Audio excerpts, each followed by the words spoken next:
दोस्तों, एक नौजवान लड़का जिसकी उम्र जो थी वह कब बड़ी हो गई उस बेचारे को पता ही नहीं चलता है। लेकिन उसकी उम्र को देखते हुए जो घर की मालकिन थी वह उसे देखकर अपना होश खो देती है और उस पर कुछ ऐसे डोरे डालती है, उसके साथ कुछ ऐसा कर देती है। एक दिन वह उसे अपने पास बुलाती है और उसके दूध में कुछ सेक्स वर्धक की गोली डाल देती है और उससे वह दूध पीने के लिए कहती है। लेकिन यह बात उसे लड़के को बिल्कुल नहीं पता था कि इस दूध में उस महिला ने क्या किया है। वह लड़का जब उस दूध को पी लेता है तब उसके साथ कुछ ऐसा होता है जिसे देखकर सभी हैरान हो जाते हैं। दोस्तों, आखिर क्या हुआ इस घटना में, आइए इस वीडियो के माध्यम से जानते हैं। लेकिन जब तक आपसे एक ही रिक्वेस्ट, प्लीज़ चैनल को सब्सक्राइब करें, वीडियो को लाइक करें ताकि मेरा हौसला जो है वह बढ़ता रहे और मैं ऐसी ही वीडियो लाता रहूं। दोस्तों, आज की यह कहानी है उत्तर प्रदेश के एक छोटे से गांव की, जहां एक छोटा सा परिवार था। उस परिवार में एक मनीष नाम का लड़का था और उससे बड़ी 3 बहनें थीं और उसकी एक माँ थी जो अक्सर बीमार रहा करती थी। लेकिन उसके पिता जो थे वह कुछ बीमारी के कारण बस खत्म हो चुके थे। अब उसकी माँ मनीष से कहती है कि बेटा, तेरे पिता जो हैं वो तो खत्म हो चुके हैं, अब इस परिवार का एक तू ही है जो इस परिवार को कैसे चलाएगा, इसका खर्चा कैसे चलाएगा। बेटा, तुझे ही सारा काम करना होगा। अब मनीष जो है वह अपने परिवार के लिए काफ़ी मेहनत करता है, लेकिन उसकी उम्र काफ़ी कम थी तो उसे कोई नौकरी पर भी नहीं रखता, क्योंकि उसकी उम्र जो थी करीब 12 से 13 साल थी। तो वह बाहर जाकर बसों में, कहीं ट्रेनों में कुछ ना कुछ बेचता, जिससे अपने परिवार का खर्चा चलाता। लेकिन गरीबी कहाँ किसको तरस खाती है। उसकी गरीबी को देखकर मनीष इतना ही कमा पाता कि वह सुबह खा लेता तो शाम को वक्त पूरा परिवार पानी पीकर सो जाता। धीरे धीरे करके ऐसे ही कुछ समय गुजरता है। मनीष की उम्र जो थी अब 16 साल हो चुकी थी। तभी उसके एक पड़ोस के अंकल थे, वे उनकी गरीबी को देखकर उस मनीष से कहते हैं कि बेटा, मैं तुम्हारे लिए एक घर में काम देख रखा है, अगर तुम चाहो तो वहाँ काम कर सकते हो। दरअसल वहाँ तुम्हें काम जो है वह झाड़ू पोंछा का करना है, पेड़ों में पानी देना है और पूरे घर में जो कुछ है वह सब कुछ तुम्हें ही करना है। दोस्तों, मनीष जो है वह अपने परिवार के, अपने घर के हालात देखकर उस काम के लिए हाँ कर देता है और वह उस घर में काम के लिए जाने लगता है। मनीष जब उस घर में काम के लिए जाता है तो वह देखता है कि वहाँ एक मालकिन थी और एक सेठ थे। अक्सर सेठ जो थे वह काम के लिए बाहर रहा करते थे, क्योंकि उनका जो बिजनेस था वह विदेशों तक था, जिस कारण वह कई कई महीने, कई कई दिनों घर से बाहर रहा करते थे।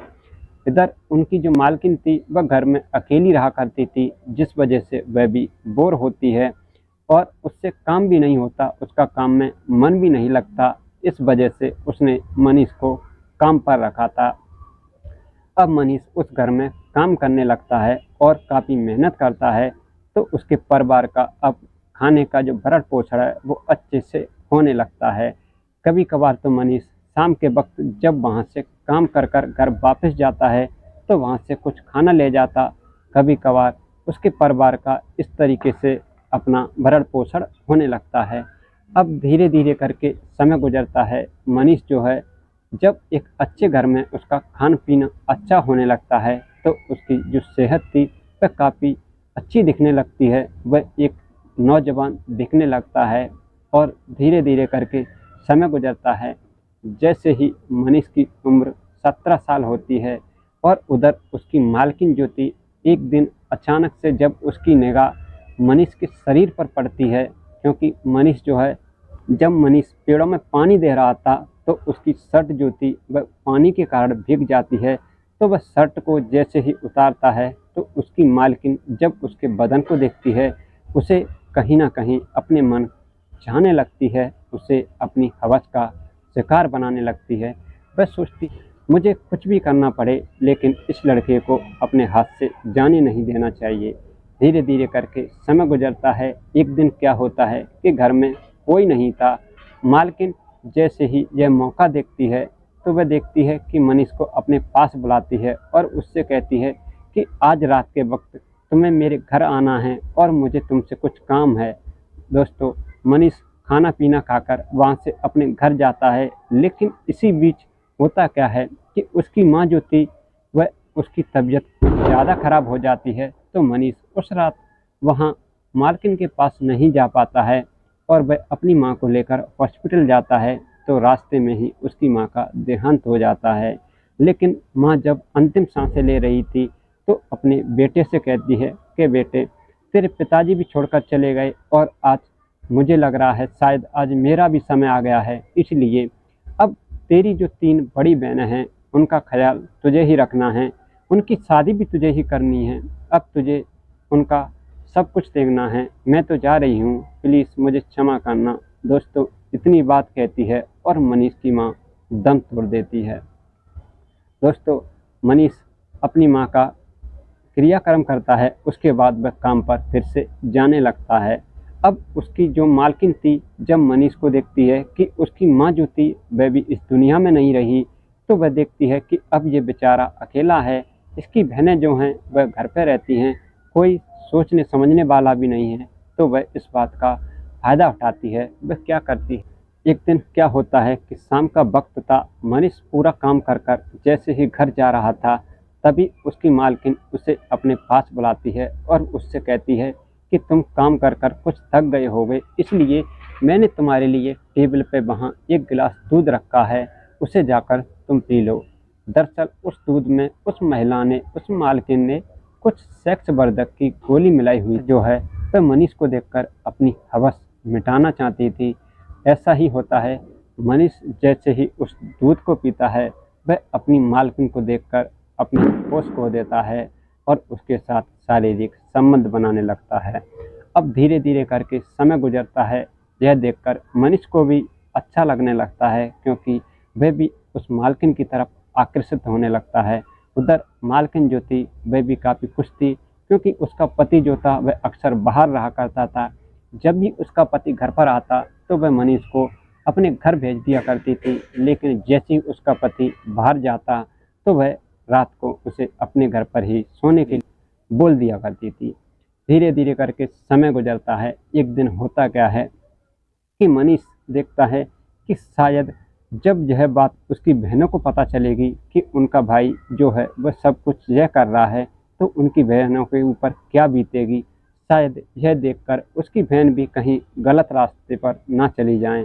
तो वह मालकिन से मना करता है कि मैम, ये सब कुछ गलत है और मैं ये सब कुछ अब नहीं कर सकता, क्योंकि जब मेरी बहनों को मेरे बारे में मालूम पड़ेगा तो वो क्या सोचेंगी। मनीष अपनी मालकिन से यह सब कुछ करने के लिए मना करता है तो वह मालकिन जो थी वह उससे कहती है कि कोई बात नहीं, जैसे तुम्हें अच्छा लगे वैसा तुम कर सकते हो, लेकिन तुम्हें काम पर आना होगा।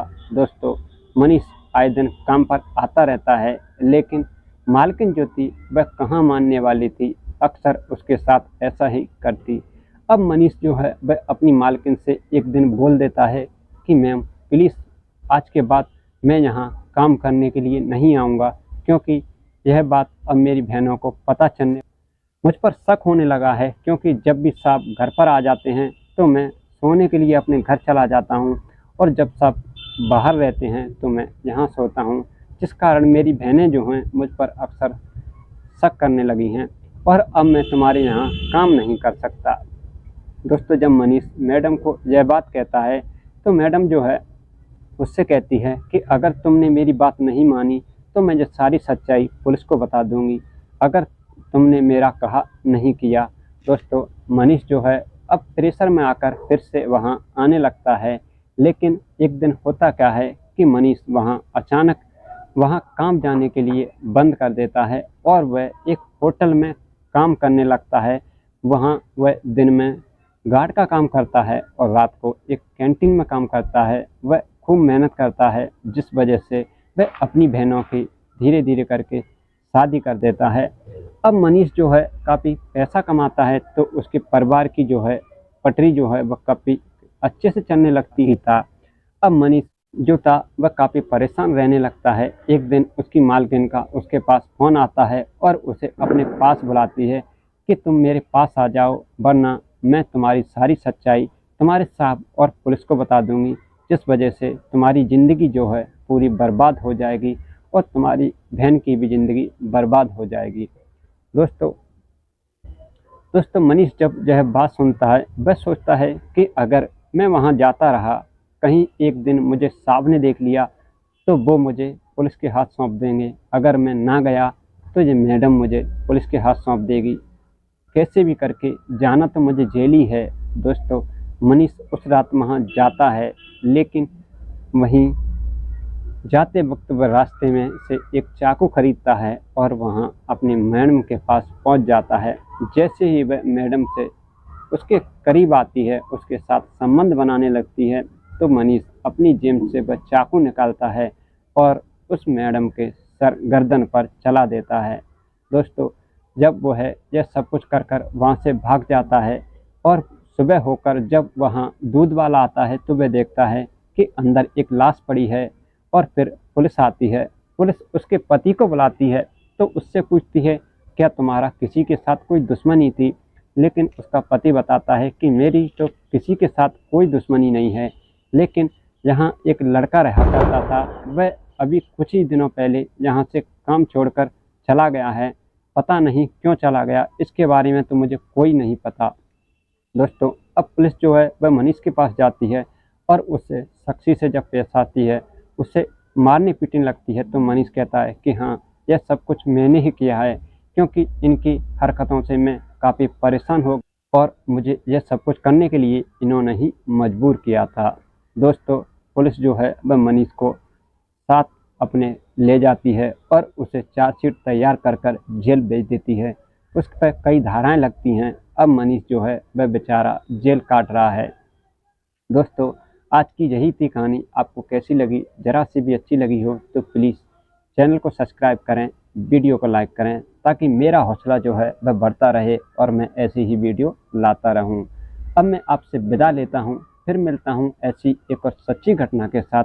लेकिन जब तक आप अपना और अपने परिवार का ख्याल रखें, स्वस्थ रहें, तंदुरुस्त रहें। जय हिंद, जय भारत।